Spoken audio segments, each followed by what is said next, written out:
I did want to thank all the people who helped to put this event together, because I know when Darryl comes out at the end, we probably won't have time. So I'd like to thank all the people that help with the CDs, Victoria, Deborah helping with the teleconference, Kirby, of course, helping with the holotope. It's been a magical thing that he's brought here to us. Thank you.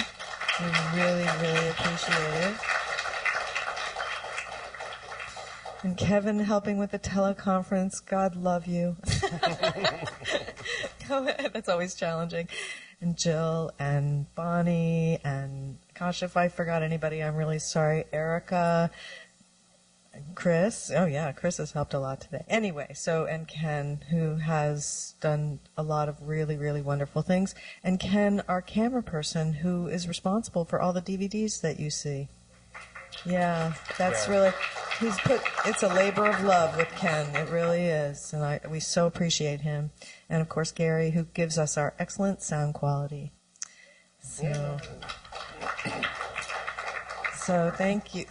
So what I'd like is an applause. Oh, and me too. And yeah, how about for everybody? Yeah.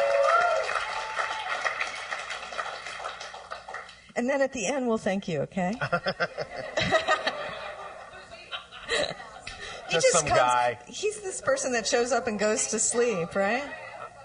I'm the telephone. You're amazing. You're amazing. So, okay, well, let's see what happens next. So, on to Darryl and Bashar.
All right, we will continue the transmission in the following way. Allow us to briefly recap. You have your 15-minute time span, which is the time in which, generally speaking, the neurological pathways go from plasticity to hardwiring themselves with a new idea. And with every single thought, with every single feeling, with every single definition, you change the wiring of your brain.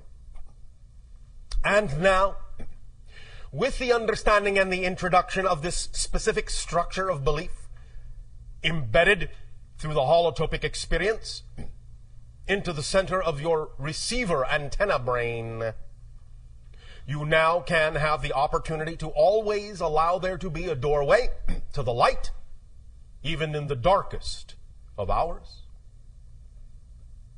even in the most negative of beliefs. There will always be that tug and that pull to remind you that there is always a light at the end of that tunnel and to urge you to walk toward it. And to know that every moment is a new reality, a new you, utterly and totally defined by whatever definition you choose to buy into most strongly at that moment. And we remind you of your mechanisms of manifestation, making the invisible visible that is already here, and motivation, discovering what beliefs you have attached to the ideas of pleasure and pain. That these things are not things you have to learn, just things you have to clarify and use as tools, with your permission slips. You are now more capable, because you are new people, more capable than those people that were here a moment ago. More different, more clearly aligned, more clearly defined with the higher mind in concert with the physical mind than the people that were here before. Those people are in another reality. It still exists, but they are not you and you are not them. You are now who you define yourselves to be. Feel the difference in greater ways every day, and you will see and experience the immediateness of the shift from reality to reality by simply creating greater difference between them. Because there is already a total change with every change. And now, in keeping with the idea of the manifestation mechanism we described, by focusing and concentrating your intention as you did in the holotopic experience, bringing your passion, your vibration of highest resonance into it, we now transfer to the other side of letting go, opening up, surrendering, not thinking about it, changing the subject, going in a new direction, lightening up, not worrying about it at all, letting the higher mind take care of it for you, letting the higher mind involve itself with the how your passion will manifest, of the how the synchronicity will present itself to you. This already works. You don't have to make it work. It's the nature of the structure of existence and creation itself. Let it work. Allow it to work. Relax. Let go. Be at peace.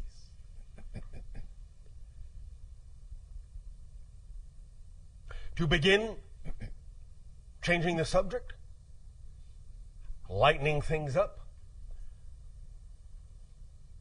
we will, first and foremost, before we engage in questions,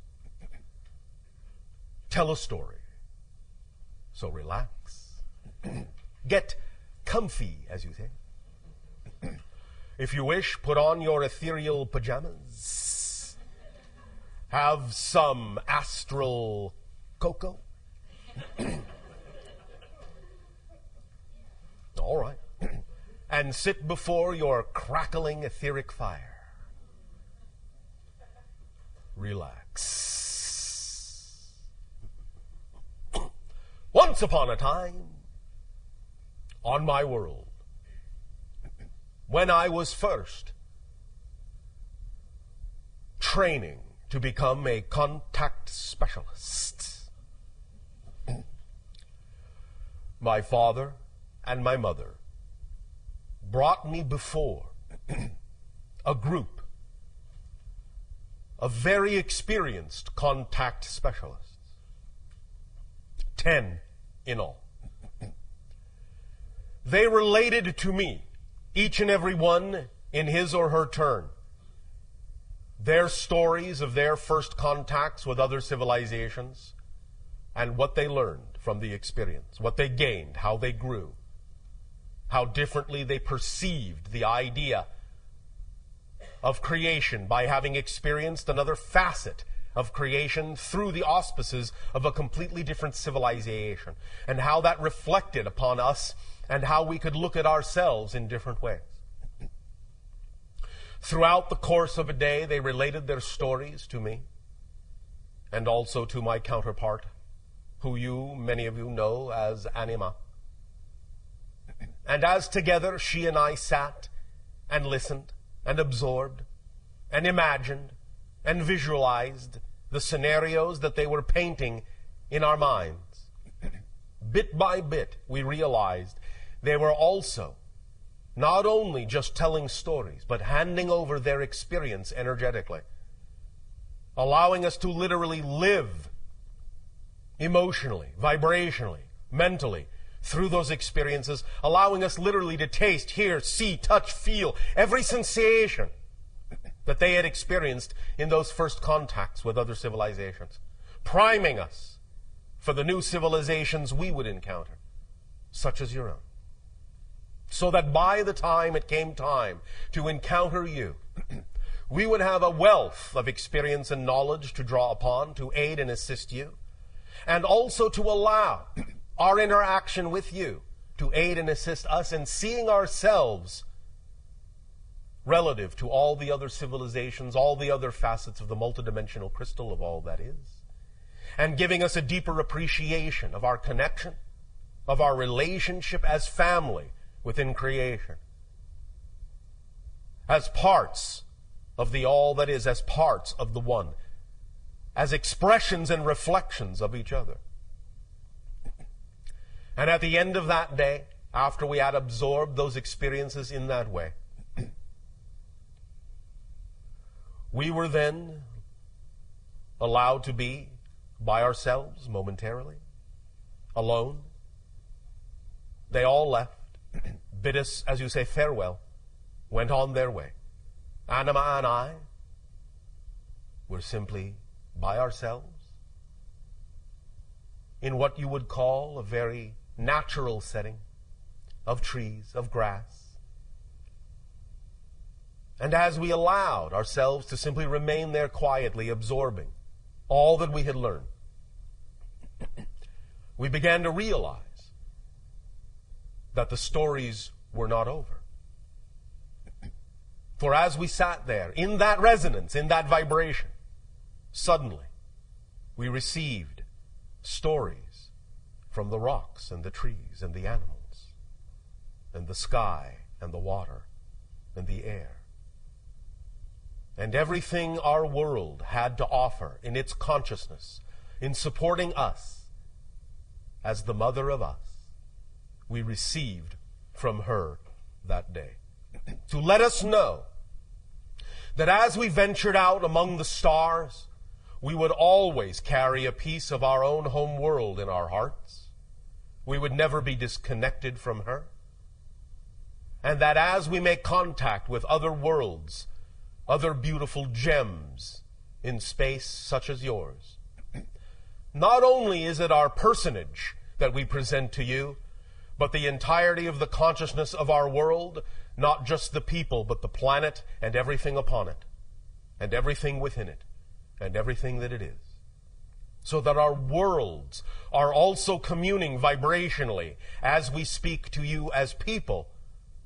Our respective planets are also speaking to each other through the timeless void of space and time.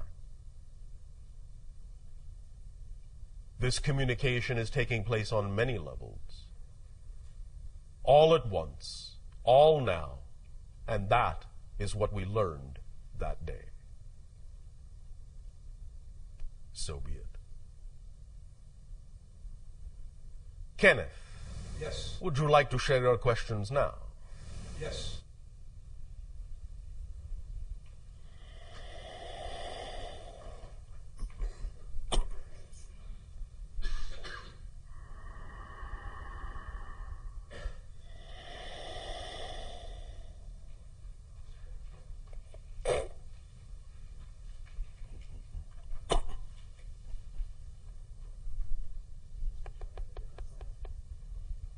Hello, Bashar. And do you good day. I was really glad that the guy this morning called you B. Yes. I like nicknames. They save so much time. Yes. Of course, you know, these days we recognize that as a dual-layer joke. The first layer being, of course, on the human level, where nicknames really don't save that much time.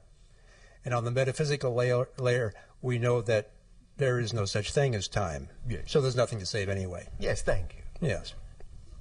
So, I have a metaphysical joke for you. Oh, all right.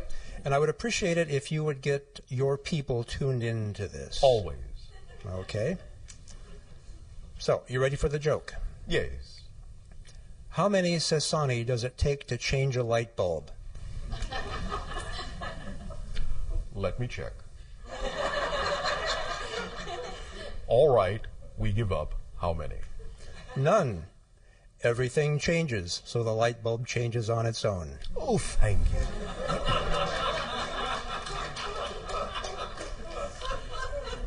Thank you also for participating in lightening up the energy so that it is easier for individuals to let go and surrender.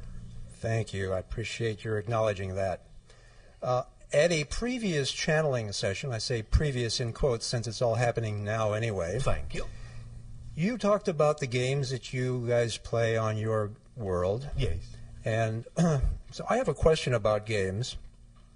You say that your people are, on average, about 5 of our feet tall. Yes. So does that mean your basketball hoops are proportionately lower?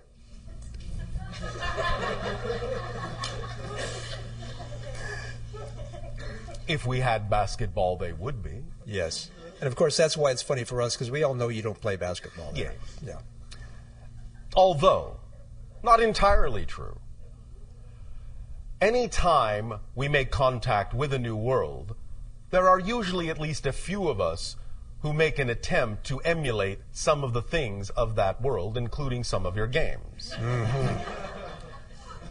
So there have actually been a few that have attempted what you call basketball, baseball, and so forth. Uh-huh. I'm getting the picture that the balls might be balls of energy rather than physical balls. Not always. Sometimes we really wish to, as you say, get down and dirty and play like the natives. So that we can gain a thorough appreciation of the physicality that you experience in your reality when playing the game. And do you appreciate it the way we do, or at least appreciate it in your sense? Yes. Yeah, good. You realize, Bashar, that going by the single name Bashar puts you kind of in a unique category that includes Cher and Madonna. Yes. Prince, yeah. Just thought I'd make. Thank you. Anyway, now to my question. I have been reading a series of books called the I Am Discourses, Yes. which are basically discourses given by Earth Ascended Masters, primarily Saint Germain. Yes. And they use the term I Am Presence. Yes. And the concept that they refer to, I believe, is the same as the concept that you refer to when you say higher self. My question is, are these two terms truly synonymous, or are they talking about a level or a span of frequency that's different from the span of frequency that you refer to when you say higher self? It is the combination frequency. When we talk about the idea of the partnership and the relationship in perfect balance between the physical mind and the higher mind together, that can be referred to more precisely vibrationally in the way they mean it as the I Am Presence. Okay. So there's kind of an overlap there. Yes. Yeah, okay. The Ascended Masters are purported to have completely, I just about used the word conquered, but I really mean gained command over physical reality in all respects. They can materialize their bodies, as I understand it, dematerialize their bodies. And this would be a level of ability for humans that is quite extraordinary, that, as I understand it, is different from the level of reality or command over reality that you guys have. And I'm not trying to make a comparison for judgmental purposes, just so that we can see that as humans we can ascend to a level of truly complete command over our reality if that's what we choose. Yes, and many individuals in my own society have that command. Aha. Is there a particular reason why some do and some don't? Yes. It depends on the path they have chosen, what it is they are teaching, what it is they have to reflect, and also to some degree the idea of what many individuals choose to do with remaining in certain levels that make it more conducive for them to interact with other beings of similar level. Mm-hmm.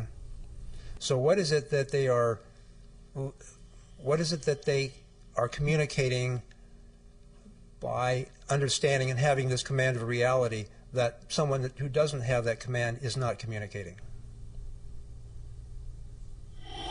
First of all, they are as a vanguard, in a sense, communicating to the entire society and constantly reflecting to them openly the potential that exists in all, so that we never forget that by having examples around us all the time. Which is what our ascended masters do as well. Yes. Cool. Okay. Bashar? There's that temperature again. Yeah. That's the end of my questions. Bashar, get out of my way. I'm coming through. Shivai. Shivai to you. Thank you, K. You're welcome, B.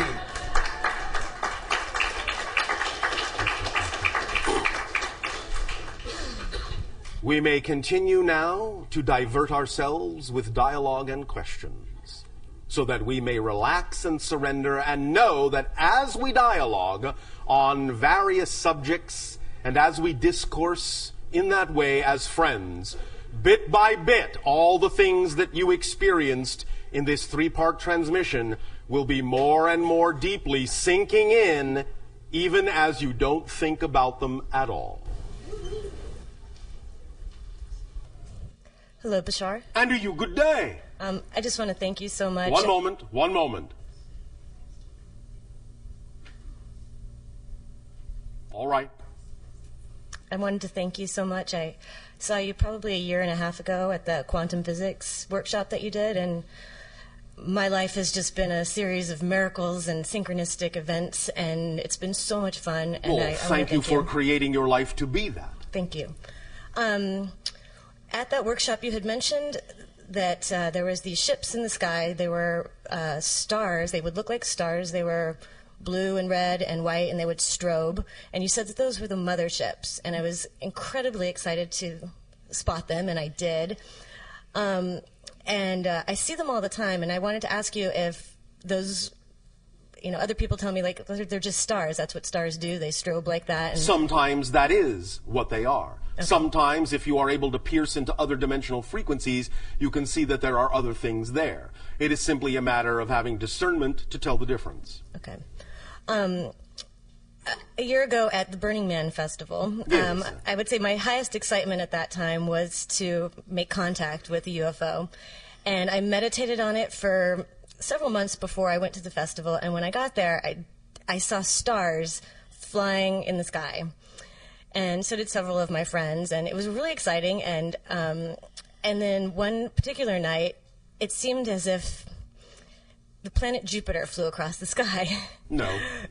And there were several of us who obviously it wasn't the planet Jupiter. It was something else. It looked like maybe it was parked in front of Jupiter, but definitely a very bright object that was pretending to be Jupiter that evening, flew very dramatically across the sky, and about 10 of my friends saw it, and it was incredibly exciting. And I don't know what to make of that.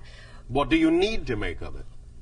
I'm curious from your perspective what it was that we actually saw and how it manifested itself in that manner.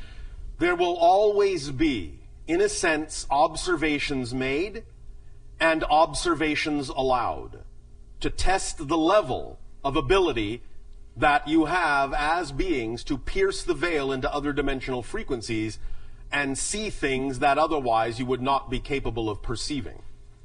So many of these are simply, in that sense, barometers to allow us to know and others to know what level of frequency you happen to be operating at in that particular scenario, so that we can, in that sense, gauge and understand what different scenarios allow you to do as permission slips to take yourself to different levels, and what, by taking yourself to those different levels, you are capable of perceiving. Okay. For we will know when you can see us, and we will know when you cannot.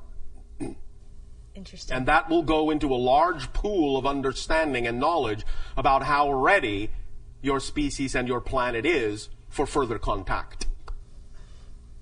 Okay. All right? Yes. So you can make that of it if you wish. I shall. Thank All you. right. Another question. I have a negative blood type, and I've wanted to ask you this for a while.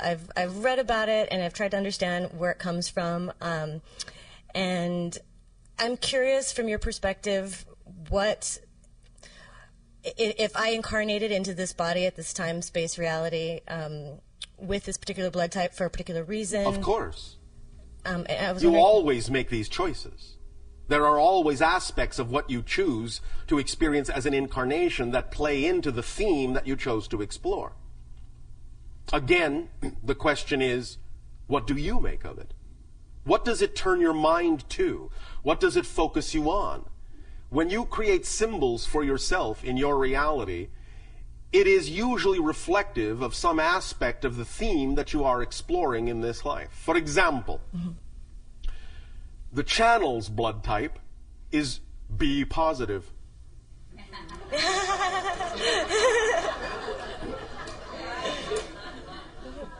Catch my drift? Yes. Does that help?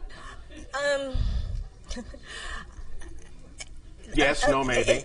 A little bit. All I was right. wondering if you could explain a little bit where it comes from and as we have recently said, humanity is a mix of a variety of genetic types, the idea being that some of it is extraterrestrial in origin. So in that you have these mixed up genetics, some of the issues of blood type are connected to that, and some of them are also representative of the indigenous stock of the hominid that evolved naturally on the planet.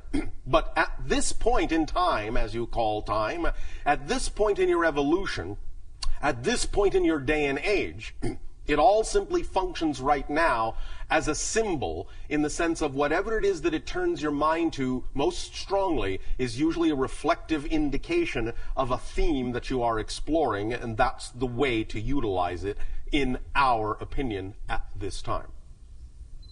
Okay. All right. Yes.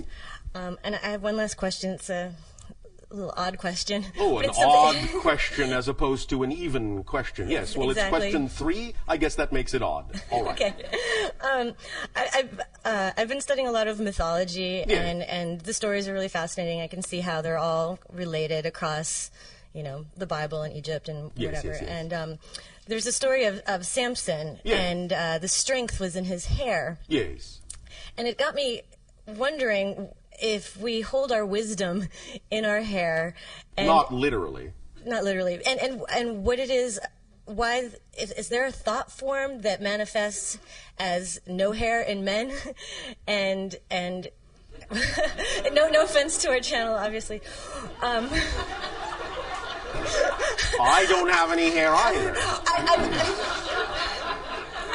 I told you it was a strange question, but I was curious It's a why is that case-by-case basis, Why men and it in our will also culture- depend upon when the symbol appears archetypally in your history in terms of what the symbols mean to that particular culture at that particular time. It isn't always across the board for every single era and every single epoch that the symbols mean the same things or are representative of the same things.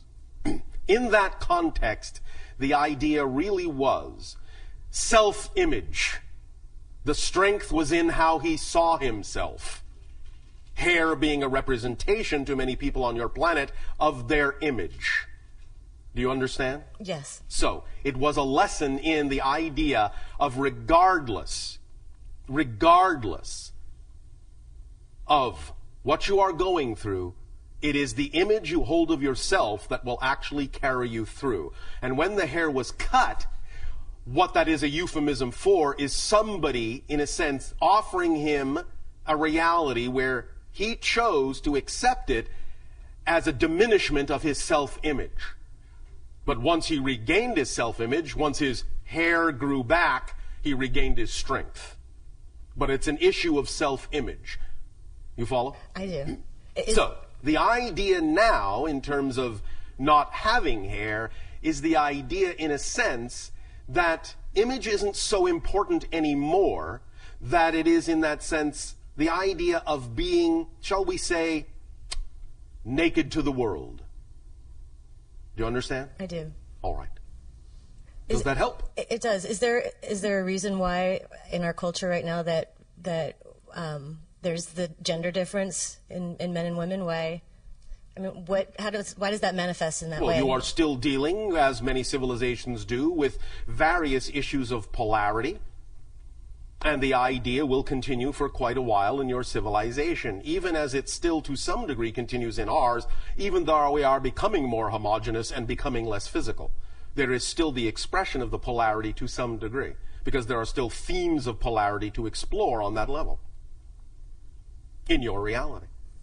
Okay. And when you say polarity, you mean hair and no hair? I'm confused. I am speaking now of what you just said about the idea of male and female. Right.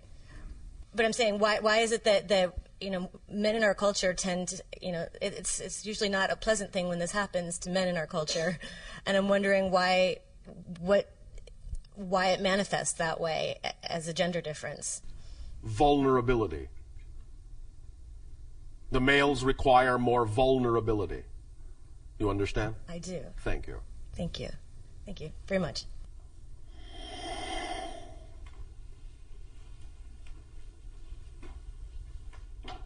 Hello, Bashar. And you, good day. We were talking about how to follow your excitement. And were we talking about that? We were earlier. How yes. odd. We almost never discuss that. I know, and I've personally explored and experienced that bunches and bunches of time, and how magical it is. Bunches and bunches. Yes. And then there are these other times where I've got things going on that confuse me. So I want to... That confuse you. That confuse me, okay. Yes. And I want to give it to you before you start... And let me finish giving it to you before you start poking holes in it, okay? Poke, poke, poke. Pokey, pokey. Thank you. Okay. I have a business that I run. I've got a project that I absolutely adore, and it's like a lot of my excitement is directed towards that. However, I am not at a point where I can jump off the cliff and say, I can let go of my business and everything will be hunky-dory. I don't have that belief. So financially, I feel the need to keep going on my business. In my business, I have commitments, I have agreements that I've made with clients that I exchange, and this requires certain efforts on my part and time considerations. And then I have this idea of, I'd really rather be following my excitement right now rather than delivering this commitment or delivering this agreement, which in order to stay in business, I must do. Right? So... If you say so. Okay. Well, yeah, you're going to tell me. Okay. Or maybe.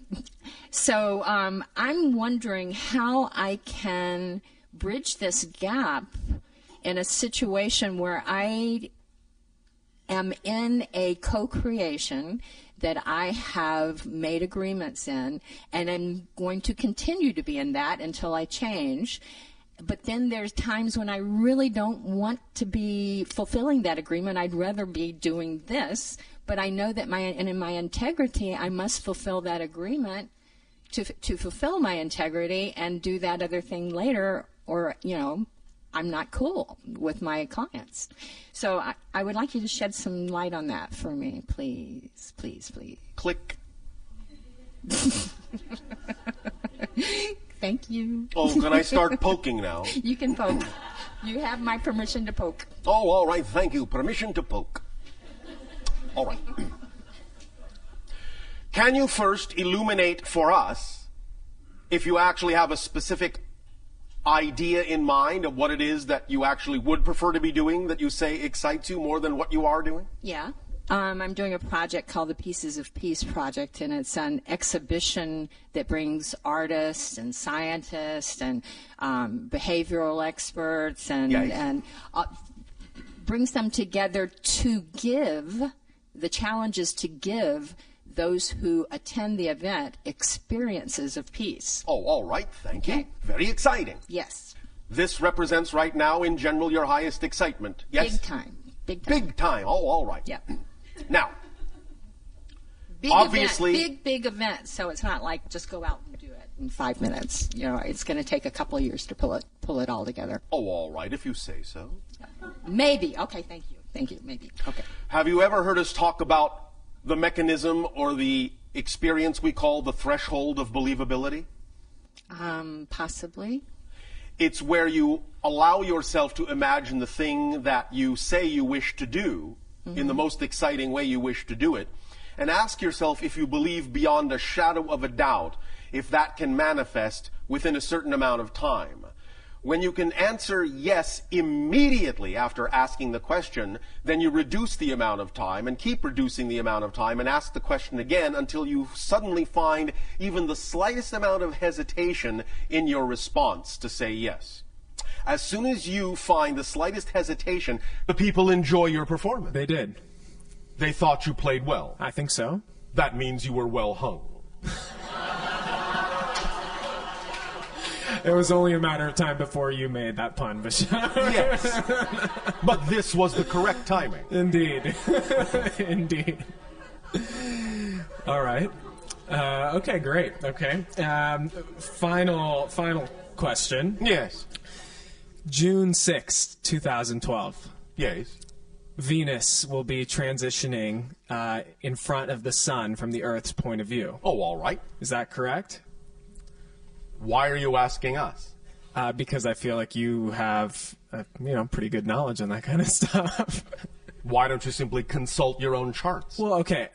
So I guess my question is, what I heard was that during this transition, while Venus places itself in between Earth and the sun, yes, a solar wind, a solar flare is going to... Is this a variation of the other question that was asked earlier? But this is this now. Yes. Now we're in a different reality, right? All right. Very good. I will give you a different, similar answer. Go to the answer we already gave concerning everything that has to do with 2012, the last night of your time. I see. Thank you. Okay. All right, thank you.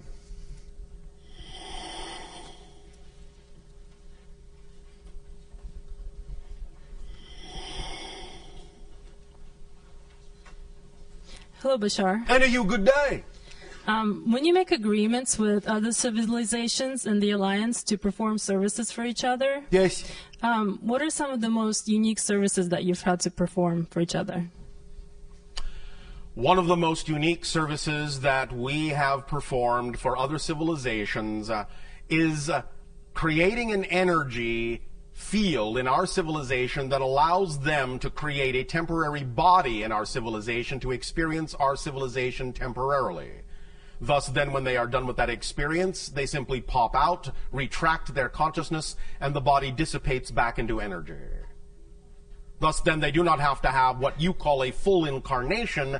They can have a true physical temporary surrogate experience in one of our forms to experience the sensations of our reality without that full incarnational cycle. And what do they do for you?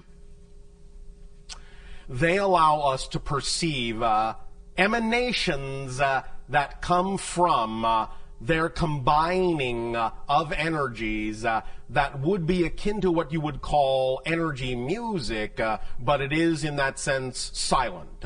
But the emanations have color, have frequencies, have patterns that are extremely unique in all the civilizations that we have found, and that we find that these patterns are revealing to us of different aspects of our connection to creation. So it is like they have created a consciousness mirror that when you look into it reveals aspects of yourself that you may have otherwise been unaware of. Oh, that's deep. Also, when you help bring other civilizations into the Alliance besides us, what are some of the contact methods that you use with them? Because I imagine that their situation is probably very different than ours. Oh, yes, of course. There are many different contact methods per se. One had to do with the idea of allowing them to appreciate that we understood their musical language. And in that sense, by replicating their musical language, they were willing to communicate. Do you understand? Yes. That was their sole criteria for allowing connection to other civilizations. That you had to comprehend and, in a sense, repeat back or reflect back very specific tonalities in their musical language for them to understand that a true connection existed. Without that tonal reflection, they have a belief system that says that connection is not appropriate at that timing. Kind of like with us, we have to see you first before we believe that you're there. Well, not exactly in that expression. More the idea that we have to understand and experience that there is a piece of us in you before we will know that you know we are all connected. So if you are operating on that level, you will be able to show us that you're operating on that level by reflecting back to us the piece of us that exists within you. And when we see that reflection, we will know that you know we are all connected, and we will feel, in a sense, appropriate in strengthening the connection from that point forward. But without that reflection, they do not allow themselves to form a solid connection to that civilization. Okay, and for those civilizations that you've already brought over, Yes. what was their initial reaction to the first physical contact with you? Well, certainly they don't have all the same reaction. You understand? Right. It depends not only on a civilization by civilization basis, it often sometimes depends on the individuals that are first contacted and how they relate to their civilization. But generally speaking, open contact does not really occur until there is at least some measure of coherency and cohesiveness in that civilization. Thus then, even though there are a variety of ways that individual civilizations may respond to first contact, we only make that contact when we now know that the response will generally be positive and beneficial for the entire civilization. Nevertheless, one example of open contact was all individuals in that civilization all at once lying down on the ground facing skyward. This was their way of acting as intermediaries between their planet and the sky. It was their symbol for connecting what you would call heaven and earth. So when we appeared and they recognized that the timing had come for them to connect to beings from the stars, they all lay down on their backs and looked up at the sky as an expression of gratitude and thanks and readiness for acting as intermediaries between their world and the stars. Nice. Okay. One more thing. Yes, sir.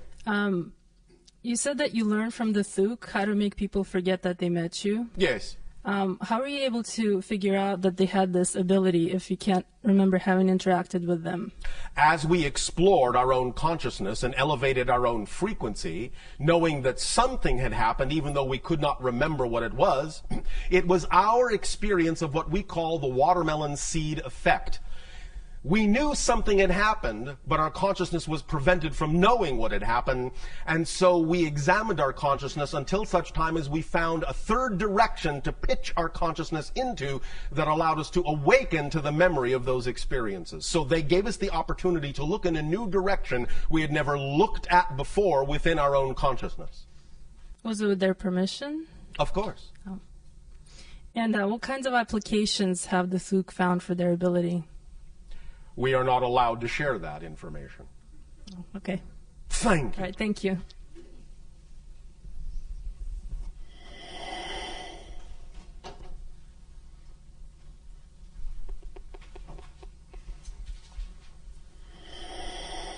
Hello, Bashar. And a you good day.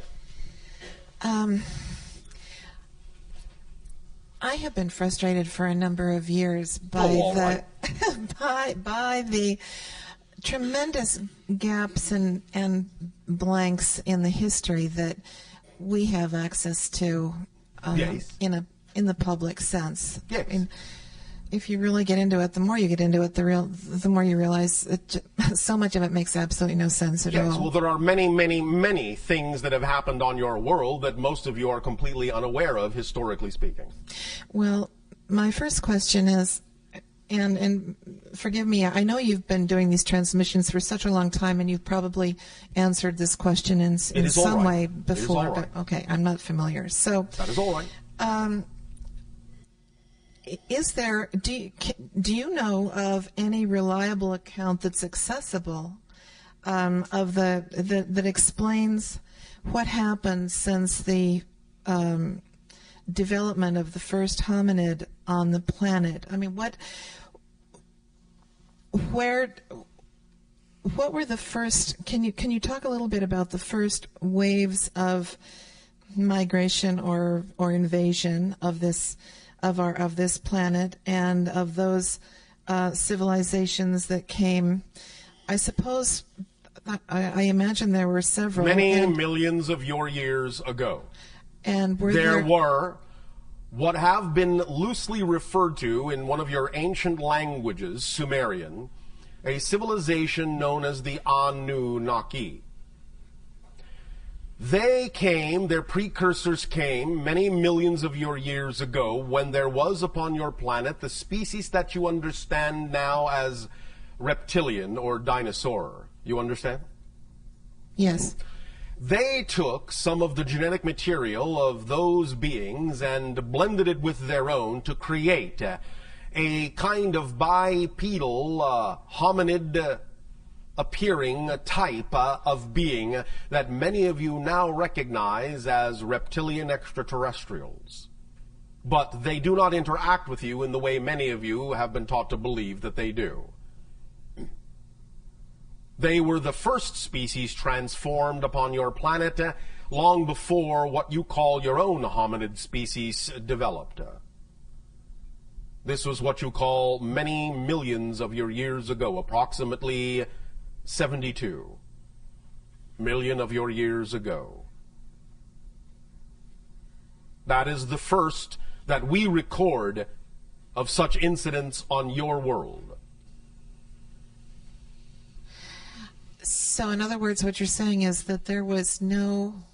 I mean, the American Indians have a belief that the first, in a sense, the first presence on this planet was human, but not. That was the first presence within a particular age or era on your planet, not the first of all times. Well, what I was about to say is the first presence in the ethereal